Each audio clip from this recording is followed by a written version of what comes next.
E aí, galerinha, vamos para mais uma aula? Hoje vai ser a aulinha de história, tá? Preste atenção nesse slide que a tia vai passar para vocês, tá?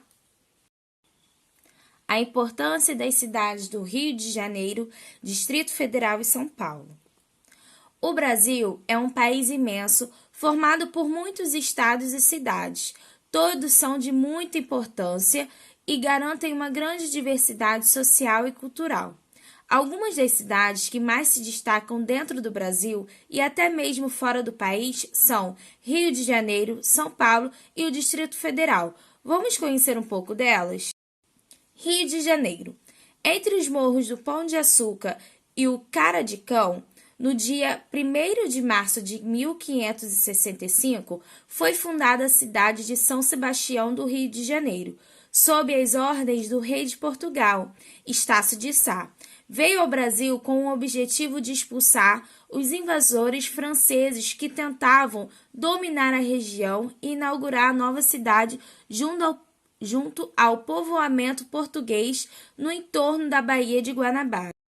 A partir desta data, o Rio de Janeiro começou a se desenvolver e receber maior atenção dos portugueses, que colonizavam o Brasil.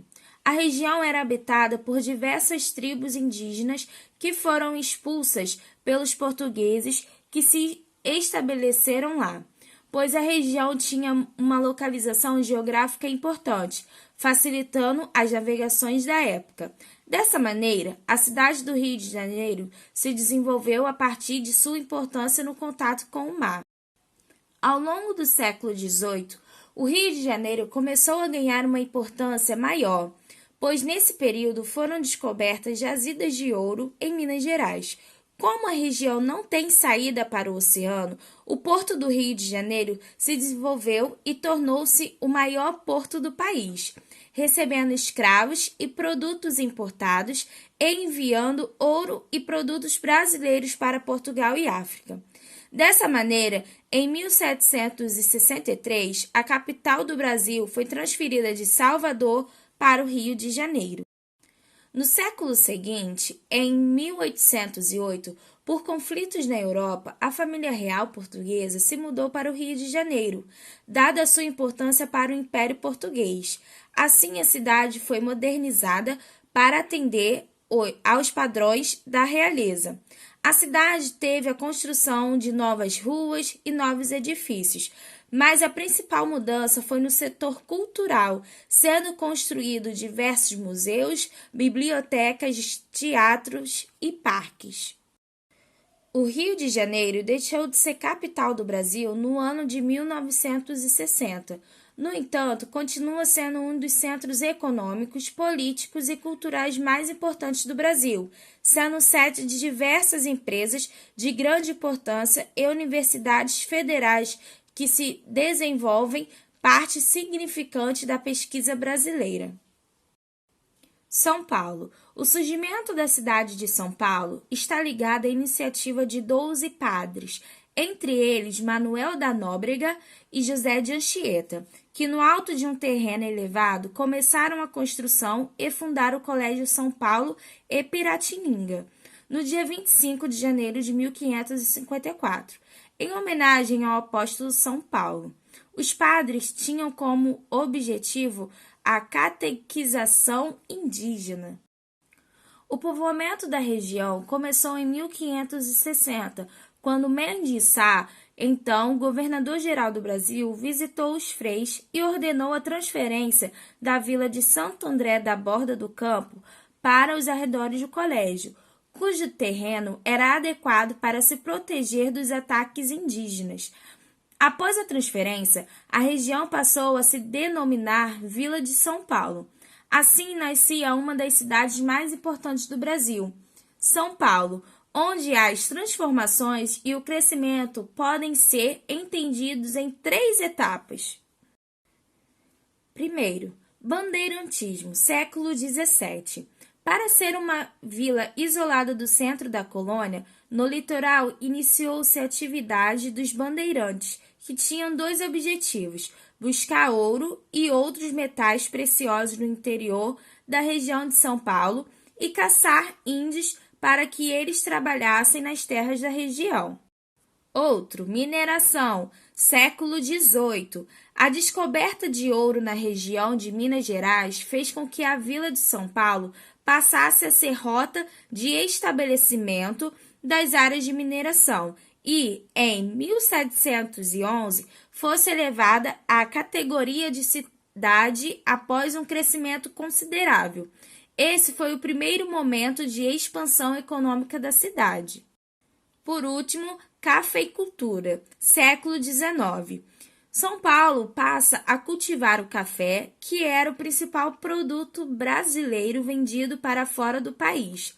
Com terras férteis e próprias para o cultivo deste produto, a cidade começou a se destacar no cenário nacional.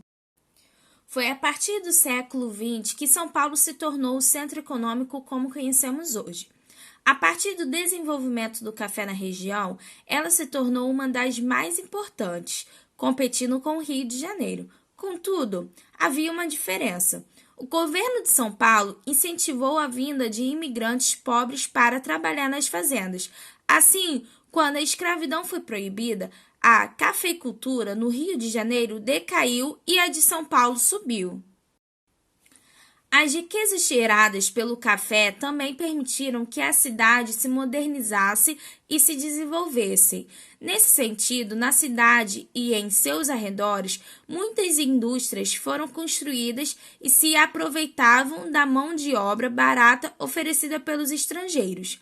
Com isso, São Paulo foi se tornando um dos maiores centros financeiros do Brasil e até mesmo do mundo, sendo a cidade mais populosa de todas as Américas. Apesar dessa condição econômica central, São Paulo nunca foi capital do Brasil. Distrito Federal. Brasília é a terceira maior cidade do Brasil e a atual capital da República. Foi inaugurada no dia 21 de abril de 1960 pelo presidente Juscelino Kubitschek de Oliveira, que durante toda a sua campanha presidencial defendeu a criação de uma nova cidade para ser a capital do Brasil. Essa tentativa de mudança da capital se dava por alguns motivos. Retirar a capital do Rio de Janeiro. A cidade do Rio de Janeiro estava no centro do debate político e concentrava um grande número de pessoas, tornando a administração do país dependente da pressão popular. Levar a capital para o centro geográfico do Brasil. O Rio de Janeiro ficava muito longe de grande parte dos outros estados e cidades do Brasil. Para facilitar o contato entre todos os estados, era preciso levar a capital para o centro geográfico do país. Brasília, o Distrito Federal, ele fica bem no centro do nosso país, tá? Se a gente for olhar lá no mapa, ele fica bem no centro, tá? Ele é na região central do nosso país. Modernização. O Brasil havia se tornado um país industrializado há poucos anos, mas ainda faltava demonstrar essa modernidade na arquitetura do país. Assim, o planejamento da construção de Brasília tinha como objetivo demonstrar o nascimento de um Brasil modernizado. A construção da cidade foi planejada, ou seja, totalmente desenhada no papel, antes que os moradores chegassem e ocupassem suas residências, inclusive os prédios administrativos, onde funcionam os departamentos do governo. As obras de construção da cidade atraíram muitos trabalhadores em busca de emprego de todos os cantos do Brasil para a região. Esses trabalhadores ficaram conhecidos como candangos e na cidade ainda existem monumentos para celebrar seus trabalhos. O grande arquiteto Oscar Niemeyer foi o responsável pela maioria das construções da capital federal e o urbanista Lúcio Costa pelos projetos urbanísticos. Então, gente, essa foi nossa aulinha de hoje. Vocês irão fazer as atividades da página 24 e 25, tá? Se tiver alguma dúvida, é só procurar no texto que tem todas as respostas, tá ok? Até a próxima aula. Beijo!